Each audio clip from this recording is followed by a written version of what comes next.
সবার একটা মনের মানুষ, প্রাণের মানুষ থাকে, মন প্রাণ উজাড় করিয়া ভালোবাসে তাকে। ভালোবাসে যে যাকে কষ্ট যেন দেয় না, আপন মানুষ দুঃখ দিলে মেনে নেওয়া যায় না।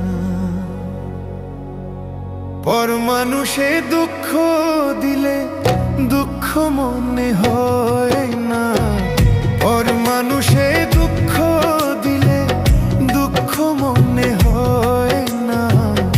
আপন মানুষ দুঃখ দিলে মেনে নেওয়া যায় না, আপন মানুষ কষ্ট দিলে মেনে নেওয়া যায়